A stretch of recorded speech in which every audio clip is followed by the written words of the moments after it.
We are united in diversity. We are very heterogeneous in our opinion. We are doing this in our open democracies. Discussion is all open and loud, and I'm not for that.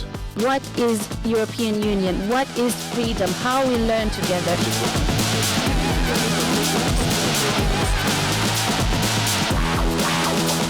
The obvious question is, what is the EU doing?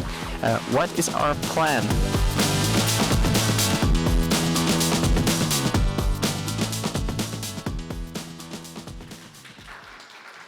Hello everyone, I hope you enjoyed your break. My name is Aude van den Hove. I am a competition reporter at Politico. And so today we're going to dive into a panel on the single market and the EU's plan to make European companies competitive on the world stage. And to talk about this, I have Pascal Canfin, a French MEP. I have Hannah Antilainen from the Séjourné Cabinet, David Bourne, head of Roland Berger Institute, and Apostolos Tomadakis from the CEPS Research Institute. So, before we start in, let's go with a tiny question. Should we have more or less single markets? Let's start with you, Pascal. More. More. More, but a better one. Okay. Definitely yes, more. More, okay. So, David, you said more, but a better one. What do you mean by that? Yeah, I think the case for a single market is rather clear, yeah, but we basically see how the single market reaches its boundaries, especially when we, for example, talk about capital markets, yeah, because when we're looking at companies, when we're looking at venture companies, on the one aspect, you have to see that they have that they can scale on the sales side, but you also must make sure that they will receive sufficient financing. And this is basically where we don't have a single market yet. This is why I meant not only more, but also a better one, which is also accompanied by a real savings and investment union as it's now. And so what is holding that back? Sorry? What is holding that aspect back, according to you? Well, it's, I think, the same story as it always is, the different interests of the member states. Coming from Germany, it's also we are to blame, especially when it's the savings and investment union. Yeah? There are special interests who rather not have it for the detriment of the larger good, of course. Okay. So, Hannah, the Commission has been quite active in the past year, I want to say, on the single market strategy, 28th regime. There is a promise of a roadmap to come. So, what is the Commission, what else has the Commission actually in store in terms of single market integration? Well, I think maybe the biggest thing that we're trying to do in the shift is to really have the single market sort of at the core of everything that we do. I think in the past there may have been both in the Commission and in member states, you know, sometimes a little bit too much of silo working on different topics, and sometimes the single market aspect has got forgotten or lost in the detail. And I think that's what we're really trying. I mean, every discussion we have internally, whether it's a simplification proposal, a proposal like the Savings and Investment Union, or an omnibus, a new legislative proposal, revision, we're really trying to now think about, okay, what does this mean for the single market and what do we need to do? So it is really across the board that we're trying to bring the single market back to the forefront. We are doing it on many levels, so I mentioned all these legislative things that we can do, trying to use more regulations, harmonize more, but also then really, as in the single market strategy, try and remove barriers. We had the terrible 10, we're working on those with member states, and we also called for these new sort of member states to nominate the single market Sherpas. That would be at high political level in member states to really work together then back home in the member states to also instill sort of the single market idea across different ministries instead of, again, working in silos on topics. So single market, it leads back, the road leads back to the member states.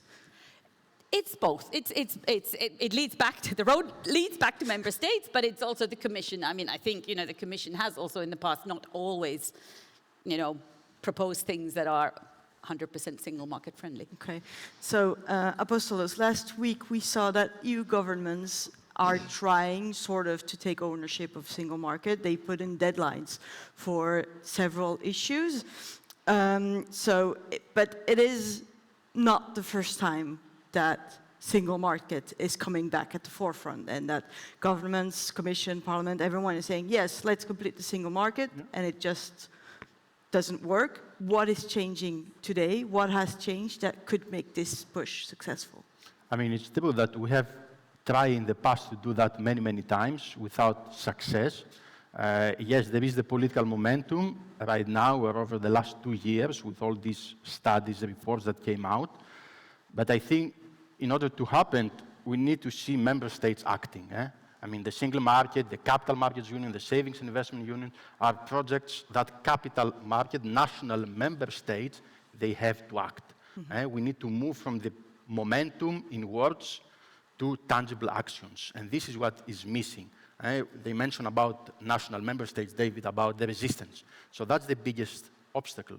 So how to overcome that and make member states act, and act with one voice, act with the same voice here in Brussels, but also when they go back to their capital.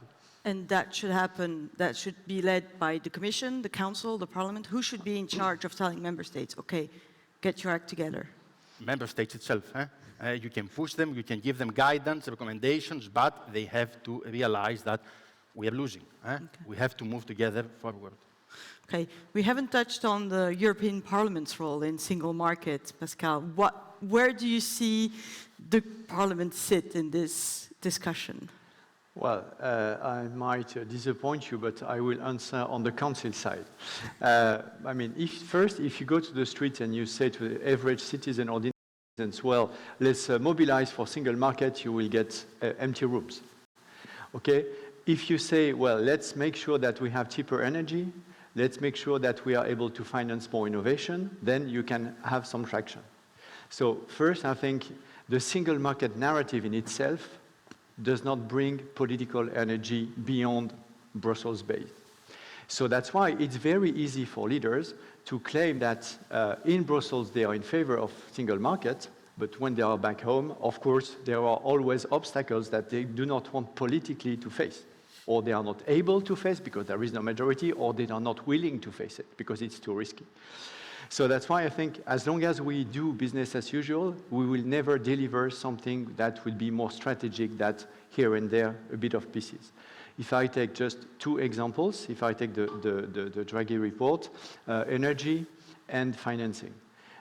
We need, if we want to complete the single market, as we say here, so if we want really to have, for instance, freedom of circulation of electrons from Spain to France or from Sweden to Germany, we know that it will change the way it is organized in France, in Spain, in Sweden, and Germany. And it is not to be solved in Brussels because the political compromise has to be found in the capitals.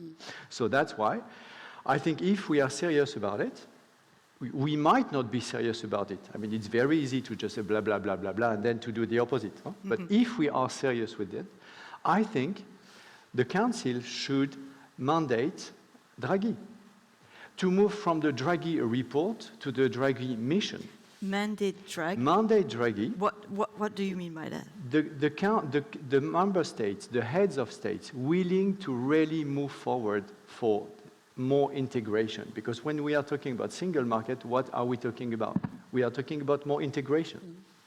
More integration for energy, more integration for finance, public and private, more integration for defense, and so we are talking about this. I mean, let's be realistic. So if we are serious doing so, we might not be doing it at 27. It's not an objective not to do it at 27, but maybe at the end we will not be able to do it for political reasons, and some of them are quite obvious, at 27. So that's why we need to take the coalition of the willings. I hope that there will be as many as possible, and maybe some of us will say, well, guys, with Orban, forget. And we have to face it, okay? Maybe it will change in a few weeks and it will be for good. But politically speaking, then, we should mandate somebody to do the round of the capitals, to make the political synergy, to drive the political compromises, to build trust. But and we need somebody that could be, and I stop there, that could do so at the very top level with heads of state and government, and quite deep state level. Because at the end of the day, when we discuss negotiation, you have heads of states, let's say they are not hypocrite, okay? Let's say they are sincere, to be discussed, but let's say they are sincere. Then they go to Brussels, they say, let's complete single market, let's do energy union, blah, blah, blah. Then they go back home, and there are all the people locally in Paris, in Berlin, in Rome, in Madrid, saying the opposite. Let's be frank. We need, including in the deep state, including in some companies that have built a knowledge to manage and navigate complexity. And all these forces are against simplification with single market and EU integration. Okay, because they will lose business, because they will change their practices, because they will change habits, because they will lose some rents, because and so on and so on. All the reasons why we haven't not complete single market for decades. It's not randomly. It's not. I mean, it's because there is a reason. So we need to address this reason. Otherwise, it's mainly blah blah, and nothing will change. Okay, thank you.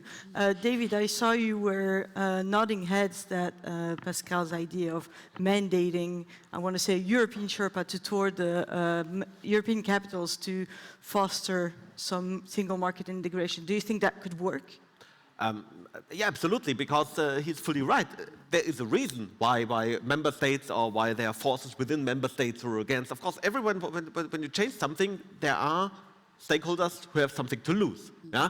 But this is what politics is about. Yeah? It's about competing goods, and you basically need to find a compromise, but in the end you also need to find a decision. Yeah?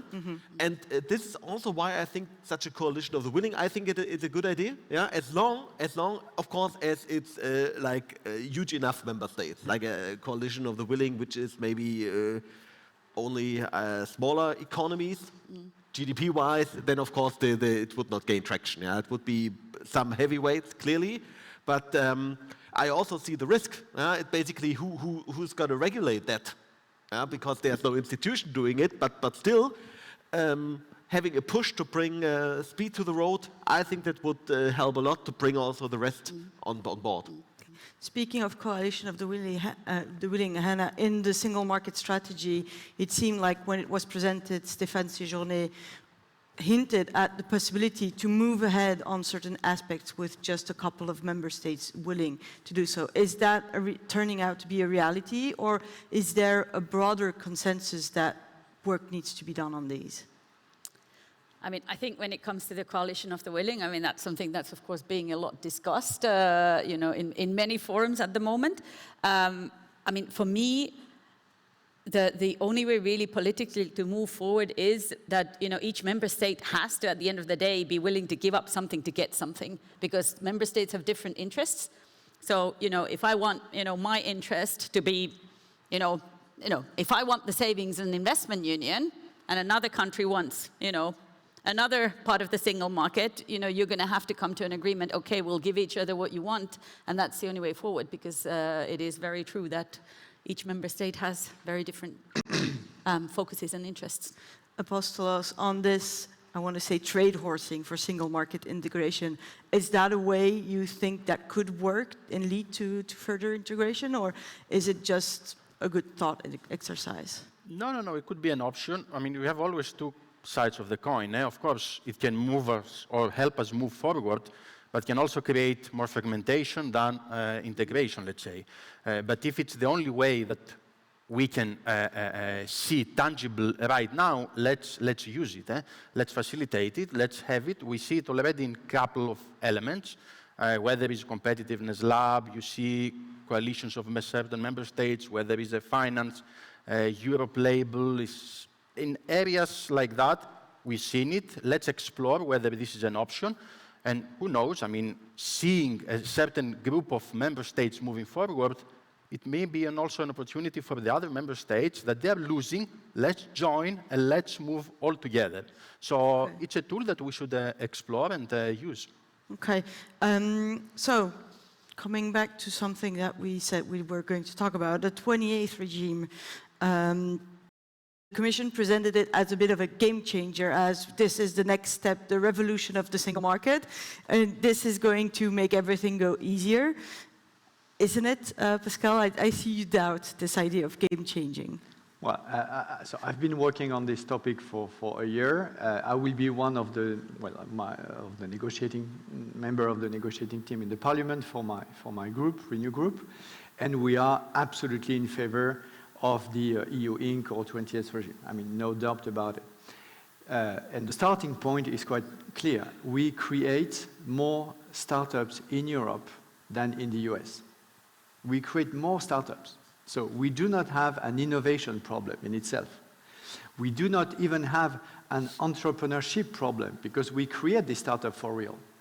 It's not just a R&D somewhere that does not materialize into companies. But then when they scale, they face either they face a problem. Either they don't scale at all, or they scale elsewhere. The elsewhere being mainly in the US. And it's easier once you have created your startup, you start growing, you get your first round, second round, third round, then you go out of your native country, then where do you go? You go to get registered in Delaware, because then you have to access with one subsidiary, you have access to one big market. Instead of the EU, then you have to create 27 different entities, or even 10 if you want to just go to 10 markets. And it's 10 different forms, 10 different legal elements that you have never heard about, and so on. So it's costly, it's timely, it's burdensome compared to the US. So we need to fix this. In order to get there, we need to go as far as we can until we reach a point where, from a legal perspective, we would go to unanimity, because then we are probably taking too much risk to kill the whole proposal. So that's why the Commission has worked a lot to expand the scope of qualifying majority without getting to unanimity, which is very good. Second, we need to go as far as we can until we reach the point where we lose the political support. And one example is if we start working on social rights, on social aspects, then we will absolutely lose the political support in the Parliament for some groups, maybe many groups, and in the Council as well. So that's why we need to go as far as we can, be as ambitious as we can, but having in mind that there are two limits, one which is political, another one which is legal. I think that if I take the proposal as it was out a couple of days ago, I think it's a very good proposal. We will try to still improve it, to go maybe a bit more ambitious here and there in the Parliament, and I think we have the political base to do so, as long as we remain in these boundaries. And then we can fix for real, we can create real added value for companies, innovative companies, but not only innovative companies. Then, to conclude, is it in itself a game changer? I would say a piece of a broader agenda, let's be frank.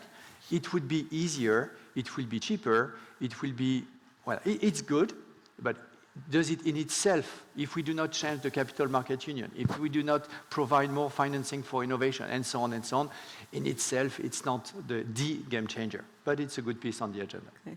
Apostolos, you worked a lot on the 28th regime, preparing the ground. What do you make of the Commission's proposal? Do you agree with Pascal saying it is a good proposal?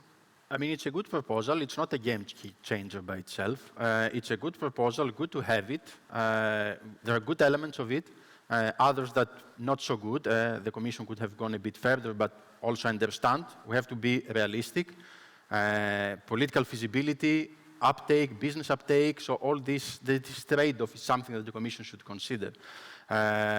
What we propose is that a multi-layered, staggered approach.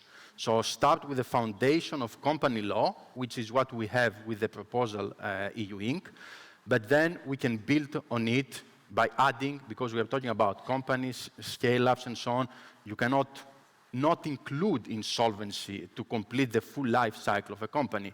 You cannot also not include transparency, accounting law, taxation, give incentives, labor law, and so on.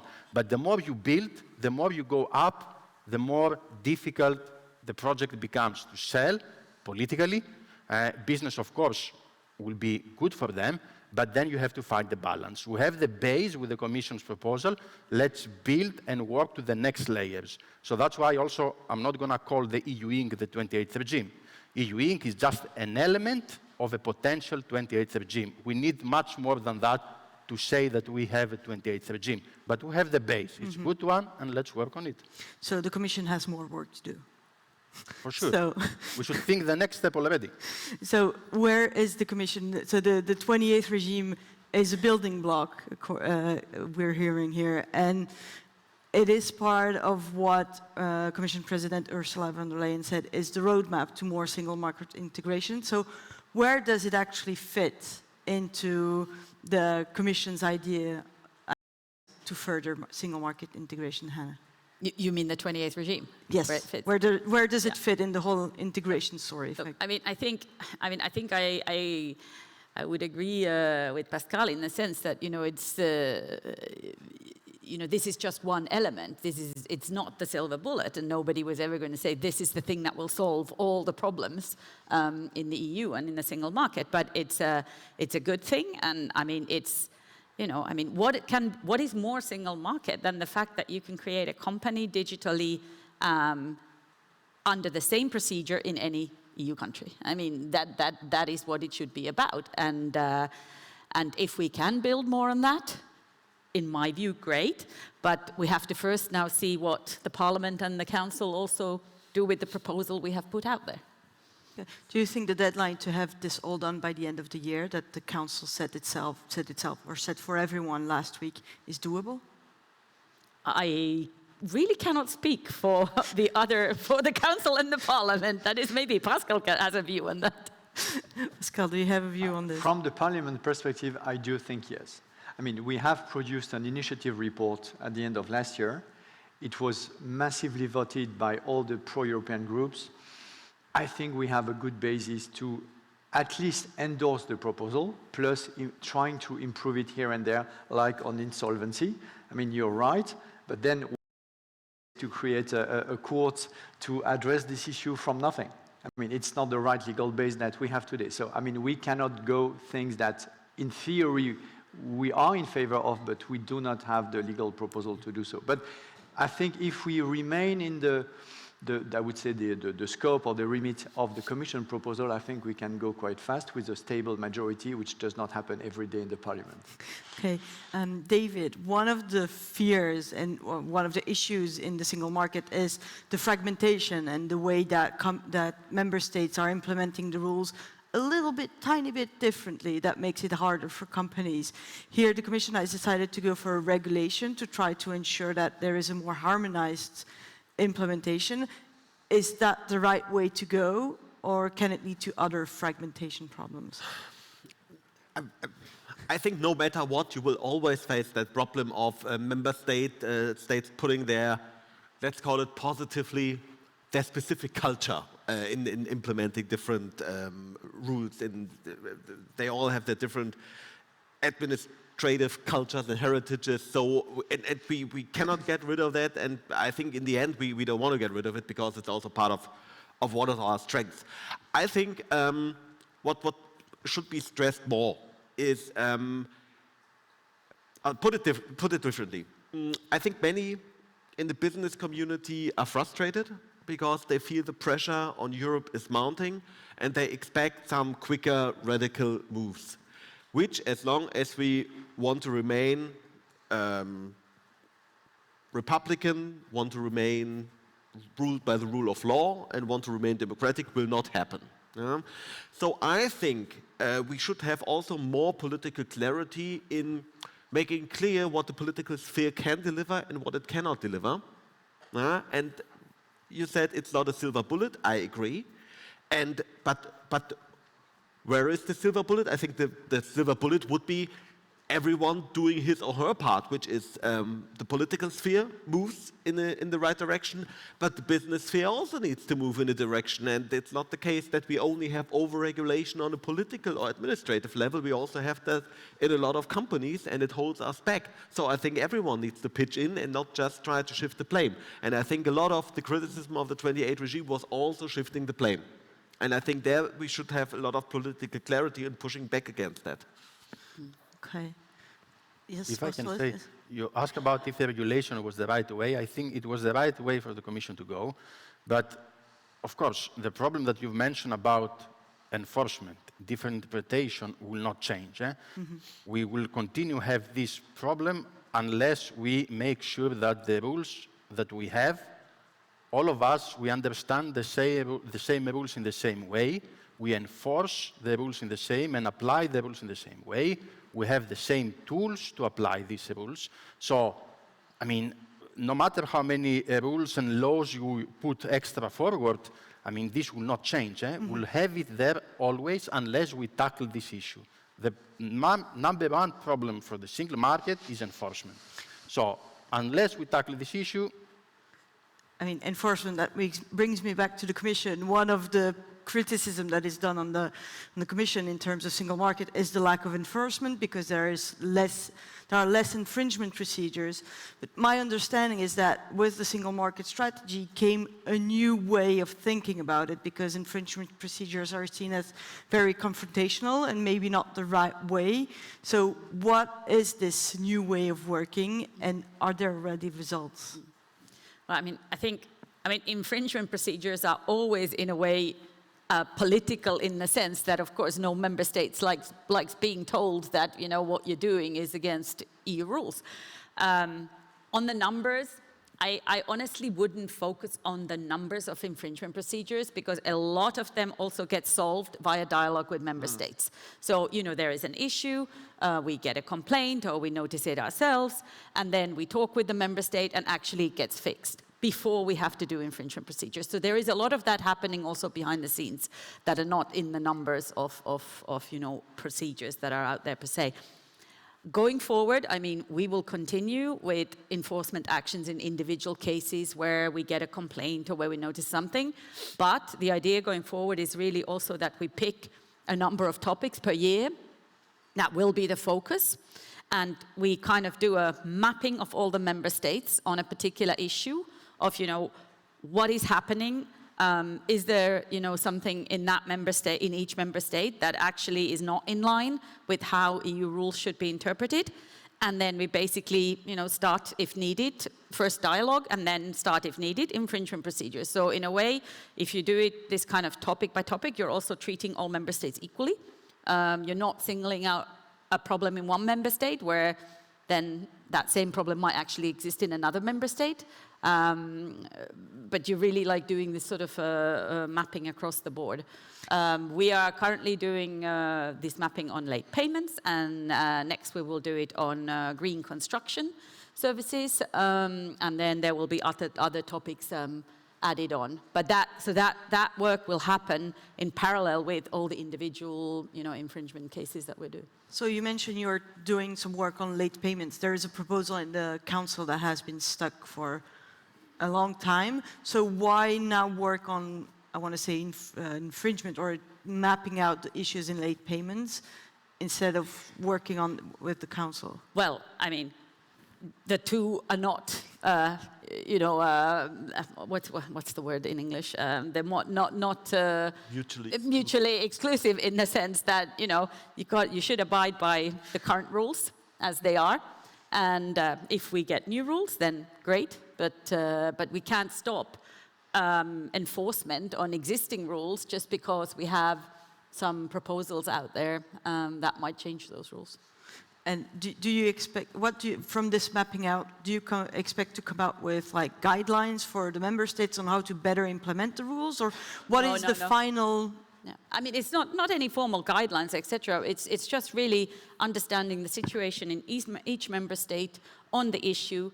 If there's a problem, talk with the member state. If the member state doesn't want to fix it, then we start infringement procedures. Okay. David, so we just heard that you said also that the 28th regime is just the starting block. It's the beginning of something bigger in the single market. What is actually missing on top of that for you? Well, I think I mentioned it at the beginning. You have one side is the scalability, which can be solved in part by the 28 regime. The other side is the financing side, which will not be solved by 28 regime, and where we are working toward a capital markets union or savings and investment union. And I think this is, I'm totally with Pascal here. It's politically not an easy sell, because it's not immediately clear what the benefits of different businesses and people are. And I think here a lot more, let's say, translation or transmission work must be done, much more persuasion work must be done. But here I also say everyone who's claiming we need to get ahead with it, also talk not just with the guys in Brussels, also talk at the member state level, because this is also where the roadblocks are. So this is also what you have to target if you want to get rid of them. Okay. I want to say, does the roadmaps should be building on the 28th regime, on bringing something more to that? Also bring an answer to the questions you're having now about capitals? Yeah, well, of course, it's the first starting block, as long as the overall goal is clear, that we need more scalability, we need better financing, and in the end, we do that not as a goal in itself, but we do that to increase productivity again in the European Union, to ramp up international competitiveness. Okay. Pascal, so the roadmap is supposed to come, and the Parliament should endorse it. What are the main problems you want to see this single market roadmap address? Again, sorry to come back to what I said at the beginning, but we are in a historical moment where we need to decide whether we agree collectively to go for additional EU integration in specific parts of the economy.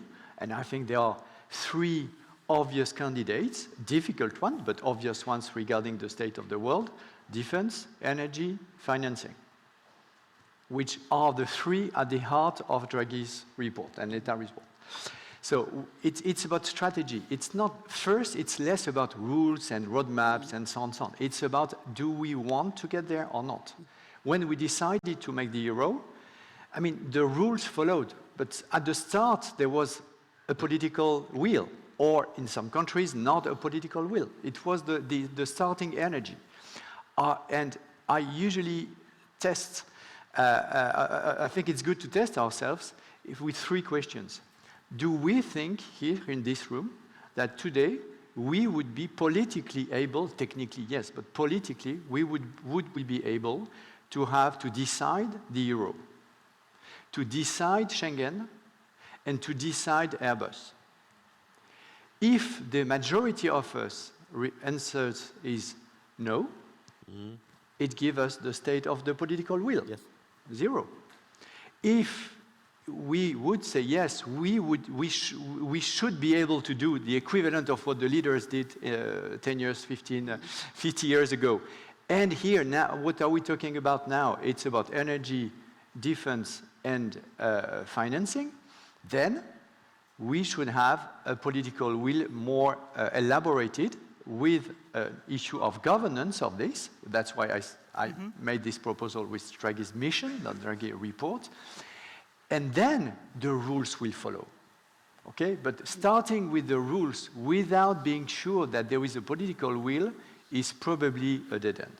Yep. Apostolos, on this political will, there seemed to be a bit of a disconnect between what is being said at political high level by member states and by heads of governments, and then in technical talks on the ground, it is not happening. There are roadblocks. How can we overcome this? Yeah, there is a disconnection, let's say, on what we are saying at the highest political level, what is transformed and incorporated at the technical level, at the Minister of Finance level, and so on and so forth. So that's the important element on how to translate that and to transmit this action. Political will is important. Having a clear strategy is also important. and we should focus, stay on that, and work on that. If we want to complete the single market, there are many elements. You mentioned 28th regime is just one of them.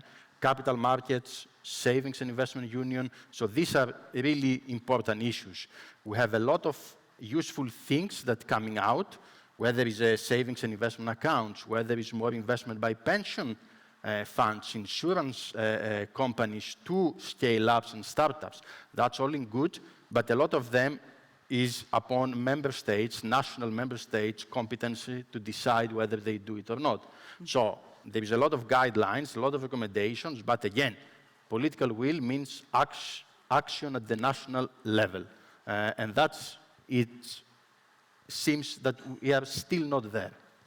And what would be needed to get there? That's a tough question. I mean, we need to, first of all, I mean, as I said, you mentioned how to translate this message, how to pass it to the National Ministry of Finance, technical aspects. We need an agreement. We need to sit all together and find a solution that all of us can go forward. That's something that is missing, and tangible actions. So make sure that we act together to move forward and overcome also these problems that we have in terms of competitiveness and attractiveness. Otherwise, we are losing and will continue losing to other jurisdictions. Mm-hmm. Hannah, you talked about the Sherpas that are at high level politically. Is that the Commission's, I want to say, answer to trying to get this translation better done? Again, I don't think it is the answer to all the problems, but it is one way that we're trying, is to connect, you know, the top level political will in member states with then the more technical level, to have this connection of, okay, you know, single market logic, that it would feed from the top level also then to the technical level in discussions and negotiations. But I think honestly, I mean, Pascal nailed it with the view that, you know, unless there is really a political agreement that we actually really want a savings and investment union, or we really want an energy union, then it doesn't really matter, you know, what we do at technical level or you know, so you really need that. I completely agree. So single market integration is in the hand of European governments? I mean, the political will has always been in the hands of the capitals. And then in order to operate, to make it work, to infringe it, and so on, then we need, of course, all the European institutions. But the starting point is the will, and in our respective democracies, it will be in our political government. And then another element we are facing, of course, and I do it absolutely transparently, in a transparent manner with you here, it's coming from France, that, of course, there is an elephant in the room, that we will never do so, never, on the contrary, with a national rally government in France, which is, as we speak, and I hope that it will not happen, of course, but as we speak, the most likely scenario when you look at the polls. And I'm not even mentioning medium-term AFD disruptive scenarios in Germany. I'm talking about just 1 year. So are we going to wait for this year? And all the leaders saying, well, let's wait for what is happening in France and we will see, which is one option. Or let's say we really want to do it now, and we want to show, to demonstrate the benefits of the single market, benefits of Europe, because it will mean cheaper energy, it will be more innovation, it will be more solidarity against Trump and Putin and so on. And if we are able to demonstrate it, to showcase it, then it could be helpful in our respective national political debate. So that's the choice to be made right now. We are at the make it or break it moment, depending on where the heads of governments go. So, and with that, on that note, I want to thank everyone for participating in this very interesting conversation. So all your views seem to say we need more single market, maybe a bit differently than the way we're doing this, but the question now remains whether there is really a political will to push this through at the capital. So we're going to conclude our panel here. For our audience, please remain seated. After a brief stage change, we'll be back with European Commissioner for Enlargement, Marta cause. And my colleague, Jacob Weissman, will lead the interview with her on how enlargement can contribute to Europe's competitiveness and what risks may emerge. Thank you very much.